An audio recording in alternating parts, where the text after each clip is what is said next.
한번 인사하겠습니다. 새해 복 많이 받으세요.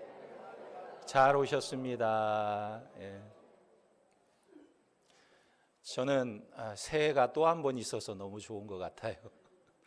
1월 1일 날 결심했던 거 제대로 실천하지 못했는데 새해가 또 있으니까 다시 시작할 수 있어서 얼마나 좋은지 모릅니다. 우리 옆 사람과 한 번 더 인사하죠. 다시 시작합시다. 오늘 말씀은 열매 맺는 인생이라는 제목으로 말씀을 전하겠습니다. 몇 년 전에 영국 BBC 방송에서 태평양 바다에 사는 심해어를 소개한 적이 있습니다. 이 심해어가 어디에서 사냐면 수심 100m도 아니고 7,703m 아래에서 살고 있더라는 거예요. 여러분, 수심 7,000m 아래로 내려가면 그곳은 산소 농도가 아주 낮고 빛도 전혀 없는 칠흑같이 어두운 공간이 바로 심해입니다. 이곳에서 생명체가 살 수가 없어요. 그래서 이곳에 생명체가 살 수 있을까 하고 카메라로 잠수함을 보내가지고 심해를 조사를 하는데 놀라운 것은요, 이런 바다 속에서 생명체가 발견이 된 것입니다. 바로 원두 꼼치과에 속하는 물고기 17마리가 떼지어서 다니는 모습이 카메라에 찍히게 된 거예요. 저 그림을 보면 참 신기하게 생겼죠. 예. 빛이 전혀 없는 공간에서 저렇게 살고 있더라는 거예요. 그래서 저는 생각해 보았습니다. 어떻게 저런 환경에서 생명체가 살 수 있을까? 어떻게 칠흑같이 어두운 그런 심해 바다 속에서 생명체가 살 수 있을까?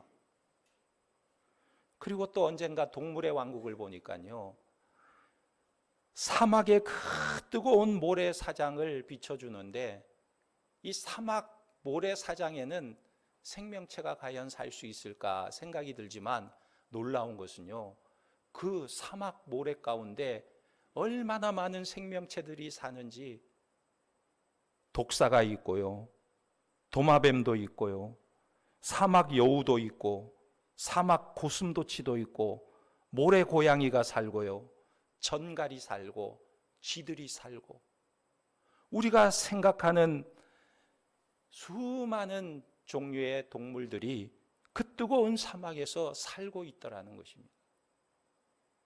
아니, 어떻게 저들이 그런 뜨거운 사막에서 살 수 있을까? 강도 없고 물도 없는 그런 사막에서, 뜨거운 태양빛이 내려쬐는 그런 사막에서 살 수 있을까? 어떻게 살까요? 저는 아주 쉽게 답을 찾았습니다. 저들이 어떻게 사느냐?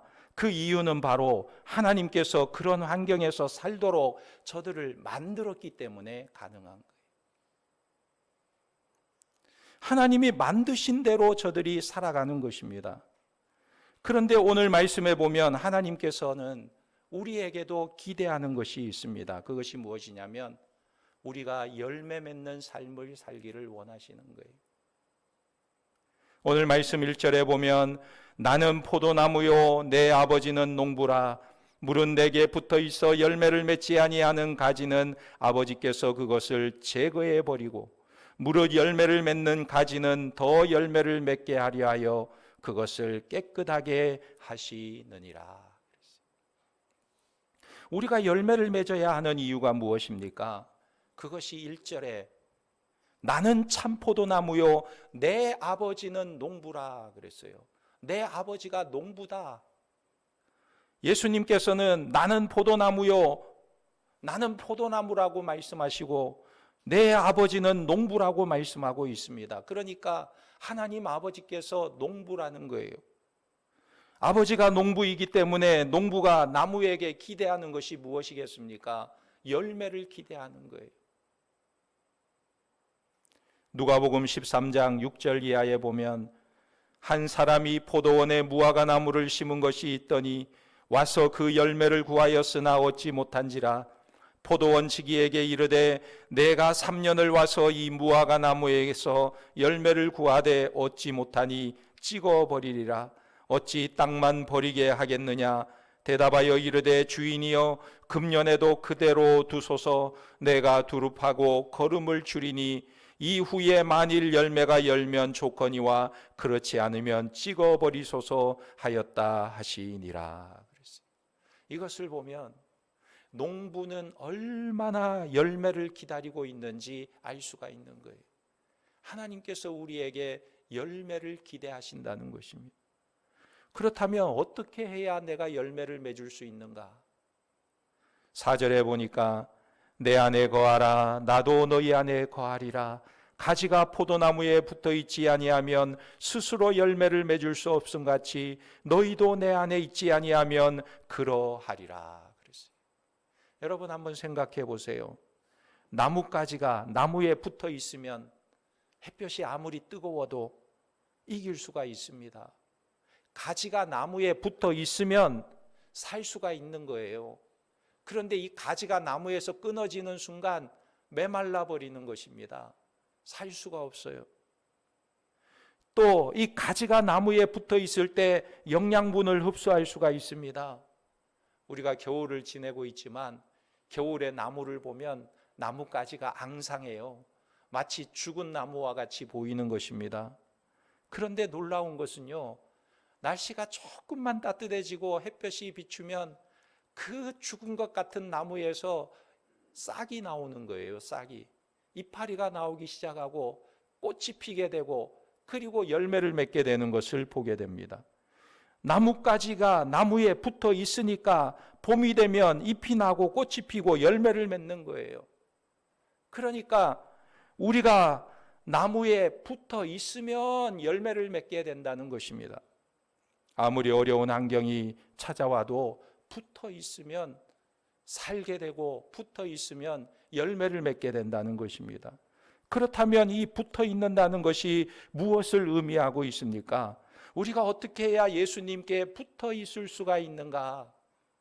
예수님께 붙어 있기 위해서 주님, 주님, 주여, 주여 매일 주님만 부르고 주님만 찾고 주님만 소리 높여 외치면 우리가 붙어 있는 것일까요? 우리 주님께서 우리에게 말씀하셨어요. 요한복음 1장 1절에 태초에 말씀이 계시니라. 이 말씀이 하나님과 함께 계셨으니 이 말씀은 곧 하나님이시니라.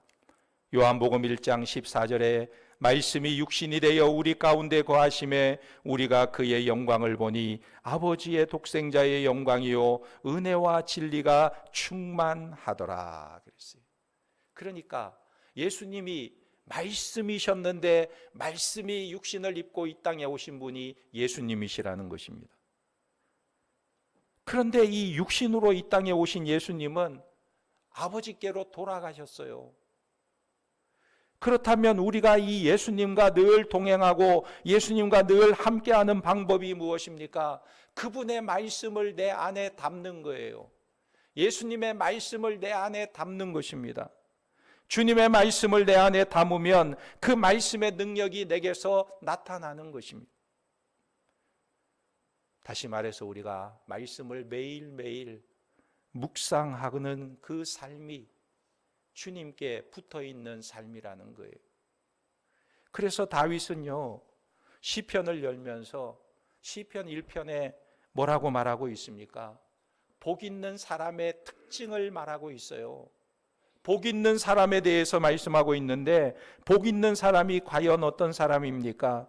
시편 1편에 복 있는 사람은 악인들의 꾀를 따르지 아니하며 죄인들의 길에 서지 아니하며 오만한 자들의 자리에 앉지 아니하고 오직 여호와의 율법을 즐거워하여 그의 율법을 주야로 묵상하는도다. 오직 여호와의 율법을 즐거워하여 그 율법을 주야로 묵상하는도다 그랬어요. 그는 시냇가에 심은 나무가 철을 따라 열매를 맺으며 그 잎사귀가 마르지 아니함과 같으니 그가 하는 모든 일이 다 형통하리로다 그랬어요. 어떻게 우리가 열매를 맺는 삶을 살 수 있는가? 어떻게 우리가 주님께 붙어 있을 수 있는가? 오직 여호와의 율법을 즐거워하여 그 율법을 주야로 묵상할 때 가능하다는 거예요. 그래서 여호와의 율법을 즐거워하고 그 율법을 주야로 묵상하게 되는 자에게 그 열매가 따라오게 되는데, 그것이 3절 말씀입니다. 그는 시냇가에 심은 나무가 철을 따라 열매를 맺으며 그 잎사귀가 마르지 아니함 같으니 그가 하는 모든 일이 다 형통하리로다. 할렐루야. 아프리카에는요 강이 있는데, 강이라고 하지만 아무리 봐도 물이 없어요. 왜 그러냐면 건천이 많기 때문에 그래요. 강이 있지만 물이 없어요. 이 건천은 아주 큰 강이지만 비가 오는 우기에만 강물이 흐르는 거예요.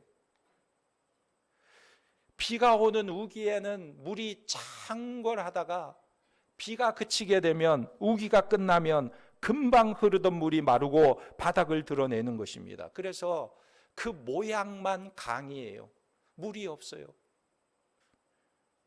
그러니까 이 건천의 존재의 이유는 우기에만 의존하고 있는 것입니다. 비가 내리면 물이 흐르지만 비가 그치면 언제나 바닥을 드러내게 되는 것입니다. 그런데요, 옹달샘을 보면요, 이 옹달샘은 항상 물이 흘러넘쳐요. 옹달샘은요 언제나 물이 솟아나고 있습니다. 아주 큰 웅덩이가 아니더라 할지라도 이 옹달샘은요 언제나 물이 넘쳐 흐르는 거예요. 왜 그러냐면 이 옹달샘은요 그 밑바닥에서 물이 솟아오르기 때문에 그런 거예요. 그래서 메마르지가 않습니다. 제가 예전에 경남 김해에 있는 무척산 기도원에 간 적이 있습니다.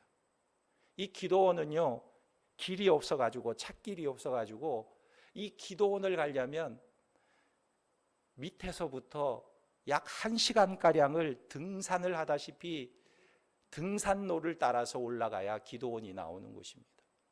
그래서 열심히 걸어서 땀을 뻘뻘 흘리면서 몇 번을 쉬어가면서 무척산에 올라갔는데, 놀라운 것은요 이 기도원 입구에 딱 도착하니까 얼마나 넓은 땅이 나오는지 그곳에 큰 저수지가 있는 거예요.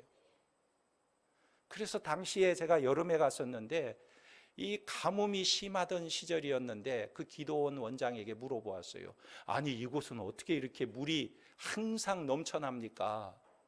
그러자 이 원장이 하는 말이 뭐라고 말하냐면, 이곳은 물이 밑바닥에서 솟아오르는 옹달샘과 같은 저수지이기 때문에 아무리 가뭄이 와도, 아무리 메말라도 물이 항상 넘쳐 흐른다는 거예요. 언제나 물이 있다는 것입니다. 속에서 물이 솟아오르니까 계속해서 물이 밖으로 흘러 넘친다는 거예요. 그러니까 건천은 그 존재의 이유가 외부에 있다고 한다면 이 옹달샘의 존재의 이유는 내면에 있는 것입니다. 밑바닥에서 물이 솟아나는 거예요. 우리의 신앙도 마찬가지입니다. 우리 안에 주님의 말씀이 있으면 끊임없이 생수가 솟아오르지만 말씀이 없으면 우리는 금방 메말라 버리는 거예요. 내 안에 솟아오르는 말씀이 매일매일 공급될 때 우리는 주님과 동행하게 되고 비로소 열매를 맺게 되는 것입니다. 종교개혁을 일으켰던 마틴 루터가 보름스 회의에 나가서 개혁 95개 조를 발표했어요. 변화를 시도할 때 그는 종교 지도자들에게 심판을 받게 되었습니다. 대주교가 이 루터에게 마지막 질문을 합니다. 이제 그는 자기가 한마디 대답하는 것에 의해서 죽을 수도 있고 살 수도 있는 거예요. 그 시간에 루터가 입을 열게 되었습니다. 뭐라고 입을 열었냐면, 하나님, 나 여기에 있습니다. Lord, here I stand. 하나님, 나 여기 있습니다. 아주 유명한 말이죠. 그래서 대주교가 그에게 묻습니다. 너는 그 개역 95개조를 취소할 마음이 없느냐? 너의 주장을 철회할 마음이 없느냐? 철회하지 않으면 너 죽게 될 텐데 그것 철회하지 않겠느냐? 이런 질문을 받게 되었을 때 그는 아주 유명한 말을 했습니다. 뭐라고 했냐면 대주교에게 이렇게 말했어요. 나는 말씀을 떠나 아무 말도 할 수 없습니다. 성경이 이렇게 말하므로 성경을 떠나 다른 선택이 없습니다. 그리고는 종교개혁을 계속해서 추진하는 거예요. 여러분, 우리 믿는 사람은 어디에 인생을 걸어야 할까요? 어디에 우리의 삶을 걸어야 할까요? 하나님의 말씀에 거는 것입니다. 하나님의 말씀에다가 우리의 인생을 거는 거예요. 예수 믿는 사람이 목숨 걸 일은 돈이 아닙니다. 명예가 아니에요. 사람도 아닙니다. 바로 이 말씀에 목숨을 거는 거예요. 미국의 역대 대통령들을 보면 이 성경 말씀을 가장 귀하게 여겼습니다. 그들이 고백하는 그 고백에는 다 공통점들이 있는데 이런 고백을 해요. 조지 워싱턴 대통령은 성경이 아니면 세계를 다스릴 수 없다 그랬어요. 토머스 제퍼슨은 미국은 성경을 반석으로 삼아 서 있는 나라이다 그랬어요. 에브라함 링컨은 성경은 하나님이 주신 가장 귀한 선물이다 그랬어요. 시어도어 루즈벨트는 어떤 방면에서 일하는 사람이든 그가 자신의 생을 참되게 가꾸기를 원한다면 나는 그에게 성경을 묵상하라고 권하고 싶다. 이들은 대통령으로서 중책을 수행하는 비법을 모두가 다 성경에서 배웠다고 고백하고 있어요. 그래서 저들의 삶에 열매가 있음을 알 수가 있는 것입니다. 그래서 오늘 말씀의 7절에 보면 너희가 내 안에 거하고 내 말이 너희 안에 거하면 무엇이든지 원하는 대로 구하라 그리하면 이루리라 그랬어요. 주님의 말씀이 내 안에 거하면 무엇이든지 구하고 이루게 된다는 말씀입니다. 그러니까 우리가 하나님의 말씀을 가까이 할 때 열매를 맺게 된다는 사실이에요. 20세기에 기적으로 알려진 헬렌 켈러는 아주 위대한 삶을 살았죠. 그는 앞을 보지 못하는 사람이지만 많은 책을 읽고 지적으로나 사상에 있어서 뛰어난 사람이었습니다. 어떻게 보지도 못하고 듣지도 못하고 말하지도 못하는 사람이 어떻게 그렇게 한계를 극복할 수 있었을까? 그가 삼중고를 겪고 있었지만 그것을 극복하고 어둠 속에서 빛을 발산하는 귀중한 인생을 살게 된 데에는 그는 자신에게 주어진 놀라운 하나님의 말씀이 자기에게 그런 용기와 희망을 주었다고 고백하고 있는 거예요. 그가 이렇게 감사를 표현하고 있습니다. 나에게 잃어버린 세계를 되찾게 한 것은 책의 힘입니다. 그 중에서도 내가 가장 애도가는 것은 성경입니다.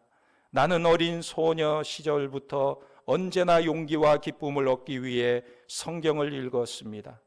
나는 하도 많이 읽어서 어떤 곳은 글자가 문드러져 나갈 정도였습니다. 그것은 내 손가락 끝에 점자가 닳고 닳았기 때문입니다. 성경은 나의 전생애의 지침이 되고 위안이 되었고 삼중고를 짊어진 나에게 불굴의 정신을 갖게 한 것은 성경이었습니다. 나는 날마다 성경을 읽을 적마다 기력을 새로 회복하고 포부를 확대해 나갔습니다. 그러므로 시간을 내어 성경을 읽고 영을 새롭게 해야만 합니다. 여러분, 이 헬렌 켈러에게 삼중고를 극복할 수 있도록 힘이 된 것은 바로 하나님의 말씀이었어요. 성경 말씀이었습니다. 성경은 성령의 감동을 받아 기록한 하나님의 말씀이기 때문에 이 말씀을 읽고 묵상할 때 하나님과 교통하게 되는 거예요. 그래서 하나님으로부터 용기를 얻게 된 것입니다. 그러므로 우리가 성경 말씀을 읽을 때 어떤 시련이나 고난도 이길 수 있는 위대한 힘이 우리에게 주어지는 거예요. 그래서 우리 주님께서 이렇게 말씀하신 거예요. 내 안에 거하라. 나도 너희 안에 거하리라. 가지가 포도나무에 붙어 있지 아니하면 스스로 열매를 맺을 수 없음 같이 너희도 내 안에 있지 아니하면 그러하리라. 여러분, 주님 안에 붙어 있는 자들이 되기를 예수님의 이름으로 축원합니다. 말씀을 가까이 하는 자들이 되기를 주님의 이름으로 축원합니다. 그러면 우리가 열매를 맺으면 어떤 일이 일어납니까? 하나님께 영광이 된다는 거예요. 8절 말씀에 보면 너희가 열매를 많이 맺으면 내 아버지께서 영광을 받으실 것이요 너희는 내 제자가 되리라 그랬습니다. 여러분, 하나님이 영광을 받으신다는 뜻이 무엇일까요? 하나님이 영광을 받으신다는 것은 하나님이 창조하신 목적대로 사는 거예요. 우리가 하나님이 나를 만드신 목적대로 살아갈 때 그것이 하나님께 영광이 되는 것입니다. 마이크를 만들었는데 이 마이크가 목소리를 잘 흡수해서 확대해서 내보내지 못하면 이 마이크는 제 기능을 하지 못하는 거예요. 마이크가 먹통이 되면 마이크의 역할을 하지 못하는 거예요. 하나의 장식품에 불과한 것입니다. 우리가 이 땅에서 하나님께서는 열매를 맺기를 원하시는데 성도의 열매는 과연 무엇인가? 갈라디아서 5장 22절 23절에 보면 오직 성령의 열매는 사랑과 희락과 화평과 오래 참음과 자비와 양선과 충성과 온유와 절제니 이 같은 것을 금지할 법이 없느니라 그랬습니다. 이것은 무엇을 말합니까? 우리가 성령의 은혜로 우리의 행실을 바르게 하는 거예요. 그리고 또한 사람들을 주님께로 인도하는 것입니다. 잠언 11장 30절에 말하기를 의인의 열매는 생명나무라 지혜로운 자는 사람을 얻느니라 그랬어요. 우리가 하나님이 창조하신 목적대로 바른 행실을 하고 살아갈 때 우리의 삶을 통해서 살아계신 하나님이 나타나고 그 하나님의 사랑 가운데 많은 사람들이 주님 앞으로 하나님 앞으로 돌아오는 역할을 우리가 감당하게 된다는 것입니다. 에드워드라는 아주 오래전에 살았던 인물이 있습니다. 이분은 1703년생입니다. 이분은요 12명의 남매 가운데서 외아들로 태어나서 어려서부터 예수님을 잘 믿었어요. 예수 믿는 가정에 태어나서 예수님을 잘 믿었는데 그가 13살에 예일대학에 들어가게 됩니다. 이 월반을 하게 된 거죠. 13살에 예일대학을 들어가서 대학을 졸업하고 나중에는요 목사가 되는데 목사 안수를 받고 목회를 하다가 1757년에는 프린스턴 대학의 총장을 역임하고 그리고 나서 세상을 떠나게 됩니다. 그로부터 약 300년이 지났어요. 그가 세상을 떠난 지 300년이 지났습니다. 그 300년이 지난 2003년도가 되던 해에 26권의 책들이 쏟아져 나오게 되었습니다. 수많은 학자들이 이 사람을 연구하게 된 거예요. 이 에드워드라는 사람을 연구하게 되었는데 그들의 연구에 의하면 이 조나단 에드워드라는 한 사람이 예수를 믿어서 축복받은 그 후손들을 살펴보게 되었는데 그 후손들이 어떤 모습이었는가? 300년이 지나는 동안. 그래서 조사를 해보니까 그 후손들 중에서 13명이 대학교 총장이 나오고 85명이 대학 교수이고 60명이 의사이고 100명이 목사이고 60명의 저술가가 나오고 75명의 장군들이 나오고 100여 명의 법률가가 있고 30명의 판사가 있고 80명의 공무원이 있고 부통령이 3명이고 상원의원, 주지사, 시장, 대사 등등 헤아릴 수 없는 수없이 많은 자녀들이 훌륭하게 살아가고 있더라는 거예요. 한 사람이 예수라고 하는 나무에 붙으니까 자자손손 열매를 주시는 것을 보게 되는데, 이 학자들이 조사한 바에 의하면 그 사람의 자손 가운데 약물, 술, 알코올 중독자가 한 사람도 없고 감옥에 간 사람도 한 사람도 없더라는 거예요. 놀라운 일이 아닙니까? 오늘 열매 맺는 삶이 무엇입니까? 우리 주님께 붙어 있는 삶인 줄 믿으시기 바랍니다. 하나님의 말씀 안에 거함으로 풍성한 열매를 맺는 우리 중앙의 성도들이 되시기를 예수님의 이름으로 축원합니다. 아멘. 기도하겠습니다.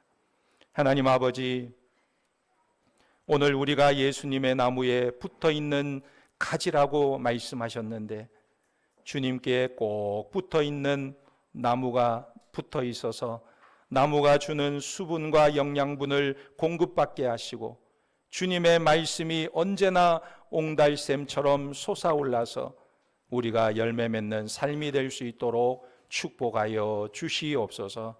예수님의 이름으로 기도하옵나이다. 아멘.